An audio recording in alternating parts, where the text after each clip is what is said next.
are names of Brahman. The Supreme Brahman is the origin of all names. So all names are actually his. But he allows the demigods, like Lord Shiva, Lord Brahma, Lord Indra, and so on, to use his different names because they are his potencies. They're doing his service. So he gives them his names, allows them to use his names.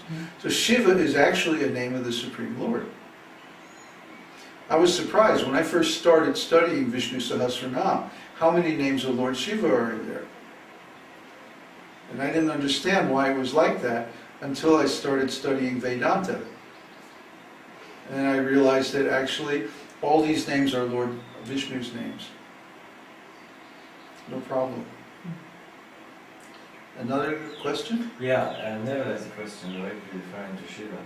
What is Lord Shiva's relationship with Krishna as his devotee? Is it like Lord Chaitanya's? There is a story about how Lord Shiva wanted to join in the Rasa dance. So is that like Lord Chaitanya's relationship with Krishna? It's very similar, a similar mood.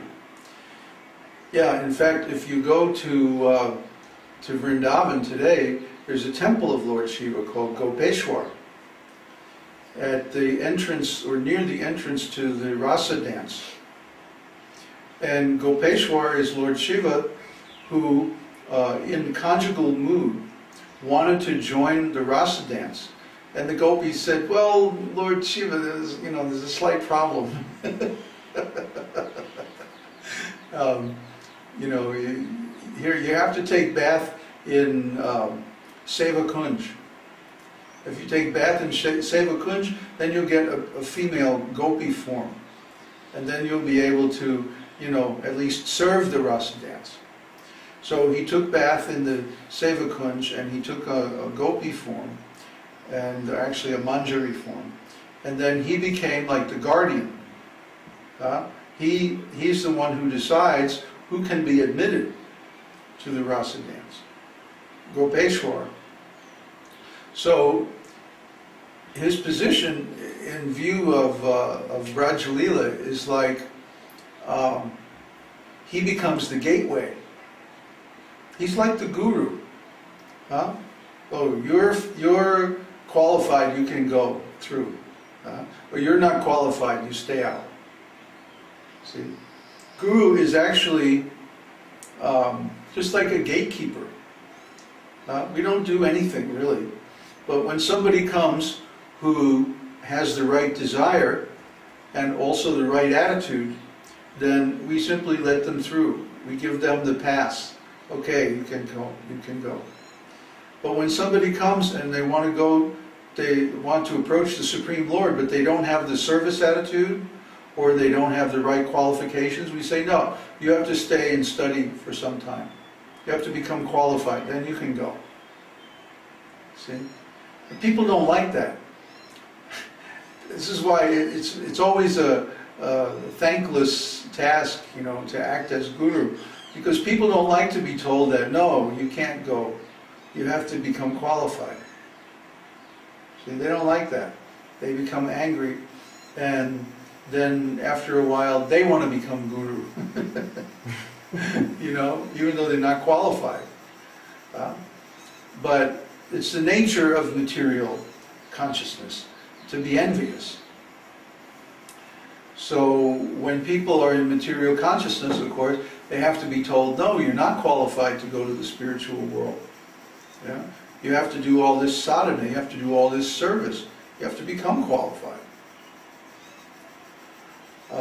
So Shiva is like that. Shiva, if you try to enter the Rasa dance and you're not qualified, oh, Shiva will mess with you.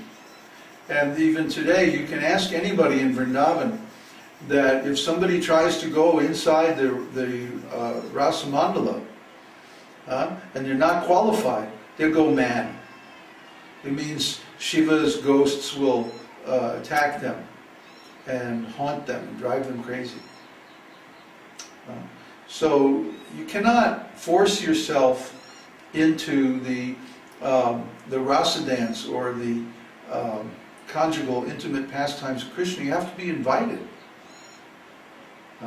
You have to become qualified and then get the authorization to engage in those pastimes. Otherwise, it's very dangerous. You can commit an offense. That's why we don't encourage unqualified people to chant Hare Krishna Mahamantra.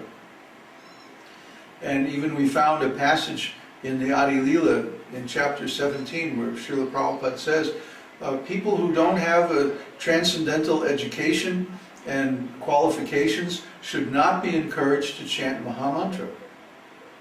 We found that right there in Prabhupada's books. So there's no question that everybody should chant. No. Let people who are unqualified chant Dvarasakshara mantra, 12-syllable mantra. Om Namo Bhagavate Vasudevaya. That's given publicly in Srimad Bhagavatam. But the Hare Krishna mantra is very confidential. Now, it's only for those who are qualified. Anybody else will make an offense and fall down. So we have to be a little cautious. Anyway, next question? It's Neville again. I have some confusion about Sadashiva and Rudra. What is the difference between the two? Sadashiva is the form of Shiva in the Tatastha Shakti, in the world of Lord Narayan. Lord Narayan emanates the Jiva Shakti, and he also emanates the Pradhan, or the unmanifested material energies. So that realm of consciousness and energy is called the Tatashta. Tatashta means the borderline. It's neither this nor that. It's right in the middle. You know, like there's a time when the sun is rising, when it's neither day nor night. You can't see the stars in the sky anymore, but the sun isn't up either. This is Tatashta. It's borderline. So the Jiva souls can be either in the material consciousness or in the spiritual consciousness, depending on their desire. So they're also called Tatashta, Tatashta Shakti. So in that world of in between, neither this nor that, there's Sadashiva. Sadashiva then expands himself into the material universes, and he becomes the different Rudras. Actually, the Rudras are like incarnations of Shiva, or in many cases they can be living entities who are taking the post of the Rudras. Now there's 9 Rudras, I think. So they're like demigods. And similar to Indra and Chandra and Surya and other demigods like that, they are usually living entities who have the qualifications to perform those particular services. So the difference between Sadashiva and the Rudras, Sada, well, means eternal, and Sadashiva is eternal. But the Rudras, they only exist for the term of existence of the material universe. And then at the end of the material universe, they give up their forms and they go to the spiritual world if they're qualified, or to the next universe. Okay? Mm-hmm. So there's another question from Neville. Another question? Yeah. Is there any jiva, maybe in the spiritual world, who is able to observe the creation by Mahavishnu?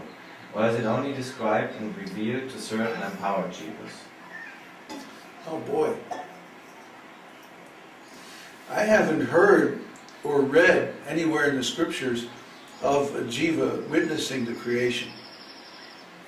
I mean, maybe the closest thing might be the personified Vedas, who also exist with Mahavishnu during the time when the material universes are unmanifest.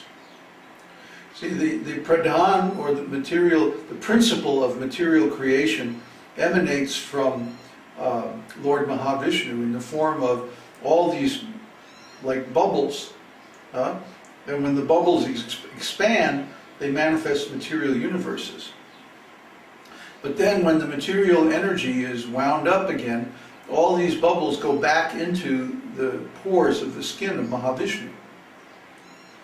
So at that time, the personified Vedas is described in Srimad Bhagavatam, that the personified Vedas gather around him. And when he goes into his yoga nidra, sleep, then they glorify him. And that's their engagement, that's their job, you know. So I'm not sure if these are exactly jivas, the personified Vedas, you know. I think they might be some other tattva, you know, because the scripture doesn't really mention that they're jivas. They might be, I don't know. Maybe they're like, you know, the jivas who live in Vaikuntha. Nitya Siddhas. So, assuming that they are, then I guess you could say that the personified Vedas